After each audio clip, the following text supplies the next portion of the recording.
Alright, let's try this again. What's up, YouTube? It's Captain Murphy Survival. Hope you all had a great Thanksgiving holiday. Sorry, it's been a while. Had some things go on in my life that I needed to take care of. But we're back. And don't mind the jingle if you hear that. That's just my cats roaming around. You might see them on camera. Trying out a nice little set design here. We'll see how it works out. Let me know if you like it. If you don't, let me know. I'll see what I can do. But I'm limited here, so this is a topic that I've been wanting to cover for a while, and when I first started this channel, I was talking to a buddy of mine about it, and he thought that I should cover aspects that brand new preppers would be able to understand into little digestible bite-sized nuggets. There's one of my cats right there. And let's go ahead and shut the door. Alrighty. Taking your first steps as a prepper. Where do I start? What do I need to do first? I'm sure many of you probably wondering this if you're watching this channel. Although, let's be honest, probably a lot of you are already preppers. My first question to you would be, what are you prepping for? What are you worried about? Oftentimes it doesn't need to be as drastic as the nuclear devastation that most people think the archetypal prepper is worried about. COVID-19 is an excellent example that we've all come face to face with. To be honest, it might even be why some of you are watching this video right now. With all the layoffs going around, it could be something as simple as a job loss. I've been through that myself. It is not fun. It's difficult to pick yourself up back up from. Flint, Michigan's another fantastic example. You got an entire town that hasn't had water, clean drinking water, since 2014. That's two presidential terms that this entire town has not had clean drinking water. On the water topic, sometimes it could be just a simple 48-hour boil water advisory. Some idiot hit a water line with a backhoe. You live on the coast, you probably got to deal with yearly hurricanes. Now, does all this mean you need to live your life in Mop 4 gear and a survival capsule? Maybe. I don't know. I don't know what you're worried about. I don't know what you're planning for. This all depends on what you're preparing for. More often than not in America, or most first world democratic societies, the gritter infrastructure is still going to be operational. If not fully, then at least to some degree. In this video, though, I want to cover some very practical steps that you can take as a beginner prepper, help you get better prepared for whatever disasters may come your way. Now, these may not be the answers that you expect, but I've found in my years of prepping, these are some tips I wish I would have had in the beginning. That would have saved me a lot of time buying useless crap, wasting my time on various forays and just done something practical. But in no particular order, number one, have a file folder of important documents, papers, all your important legal stuff. Something that people dealing with Hurricane Katrina dealt with was you cannot get a Social Security card without a government ID. You can't get a government ID without a Social Security card. Birth certificates, passports, insurance information, etc. Having a resume as well. Assuming the grid's still up, all of this can help you get back on your feet after bugging out to a new town and having to start over. And make digital backups of these on a flash drive. Number two is cookware. Just basic, simple cookware. Being able to prepare food is a must. Just simple saucepans, knives, utensils, cast iron skillet, bread pans, Tupperware containers to store your food.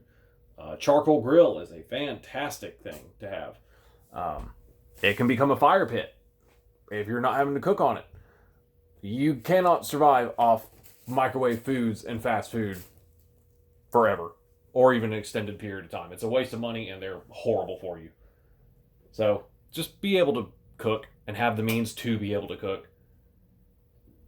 Number three, just basic tools. Even if it's one of those little $20 tool sets you can get from Walmart or any kind of home improvement store, make a huge difference in your life. And having nails, screws, rope, chains, a shovel, an axe, power tools, any kind of variety in those. These are going to help you repair your shelter, your vehicle, appliances, whatever. They will save your skin. You will be grateful for them. Even if it's just a little basic tool set, get it. They can seriously save you a massive headache. Number 4 is extra food and water. For you, your family, any kind of dependents that might be under you, your pets, you're going to have to eat. To quote Bear Independent, you may never fire a shot in anger, but you will have to eat. Food storage is ideal, but even the FEMA recommended 2 weeks per person is a great start. Build up your pantry. Get your pantry to stretch you out to 2 weeks. Get that out to a month. Get it out to 3 months and 6 months and a year. This isn't going to be an overnight thing. It's going to take time. This costs money. As you will soon realize getting into this hobby or lifestyle, whatever you want to call it, it costs money. As for water, you probably heard the adage that the average person uses about a gallon of water in a day. I would recommend upping that to 3 gallons per person per day, especially if you're doing any kind of manual labor. The 1 gallon is not just drinking water. It's drinking, cooking, washing, rinsing, cleaning, everything. When you actually are having to live off of a gallon of water per person, you will realize how much water you go through. If any of you have read the Dune series, you will realize that humans are water fat, especially if you live in a first world society. Up it to 3 gallons per person per day. If you're in a arid desert climate, or if you're in the dead middle of summer, up it to 5 gallons per person per day. It'll save you a headache. Number 5, seasonal preparations. Mainly summer and winter, your seasonal extremes. And we're talking about ways to stay warm, ways to stay cool. Obviously, what you're going to need is going to differ depending on the season, but you want seasonal clothing, supplies, medicines like powder for swamp ass, Vaseline for dry skin, chapstick, maybe a sun hat, or long sleeve shirts that are thin and breathable, cover your skin from the sun, sunscreen, extra water, hand warmers, bug spray, blackout curtains, fans, heaters, all that good stuff. But be able to address the needs of your family and your home during seasonal extremes. Number 6 is a support system. I know a lot of preppers are going to hate to listen to this, but you're not going to lone wolf your way through this. Whether it's your friends or family or a team, you need help. And don't take it personally. They need the help too. We're going to need each other through all this. And having greater numbers increases our chance of survival. Find some like-minded folk that you don't hate and try and work together. And build on that. And keep building and keep building. Get you a reliable mag. Your mutual assistance group will save you, and you will save them. We are here to work together. Much as a lot of us hate to admit it, it's the truth. Number 7, this is one of the most important ones. Get training in everything, in whatever. Firearms, medical, comms, etc. Find people that offer classes and take them. Even if your local community college will offer some classes, take those. They have some decent options sometimes. Get your concealed carry permit, ham radio operator's license, everything.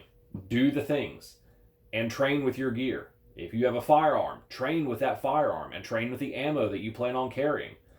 If you have a bug out bag, like most of us preppers do, take it on a hike. See if you can go a mile with your pack. See if you can go 5 miles. Figure out where it chafes on you, if it's got hot spots. Figure out if it's got structural weak points. You might take that pack that you love, get it out in the wild, and realize that you absolutely hate it because it carries like garbage. Use your things. You do not want to field test your gear the day that shit hits the fan. You're going to have a bad day. And you're going to need new gear. Number 8, get out of the city. To whatever degree your means allow you to, but obviously the further out the better. Even a house in the suburbs is better than a downtown high-rise apartment. The further you can get out of the city, the better. But get out of the city. Number 9, do an area study of your location. Figure out where you are, like truly. I know far too many people that don't even know who their neighbors are or when their house was built. Find out local highways and where they lead. Railways as well. Find out about your local flora and fauna, bodies of water nearby, socio-political demographics, your crime rate, major manufacturing plants, small businesses.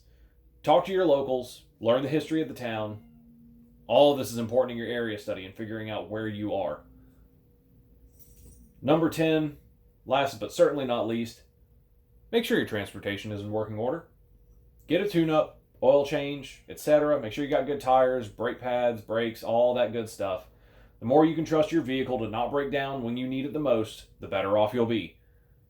Even if it's not a vehicle, if it's a bike, if it's a horse, if it's your own 2 feet, make sure your transportation is in order. It will save you because obviously, your first step is to bug in. If you can't bug in, you're bugging out. And you're going to bug out with transportation, ideally. Make sure you're able to bug out when you need to. Well, guys, that about wraps it up for the top 10 list.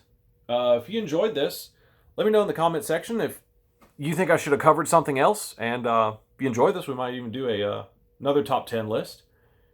Sorry if I sound a little confused. This is my second time filming this. Hopefully this goes better than the last time. If you enjoyed the video, hit the like button. If you didn't enjoy the video, hit the like button anyway, and let me know down in the comment section what you think I should do different, what you'd like to see on this channel. We're just starting out, so obviously there's going to be some topics that I will cover in the future, and we'll get there. Slowly but surely we will get there. But I appreciate y'all sticking with me. Guys, that's about it. It's Captain Murphy signing out.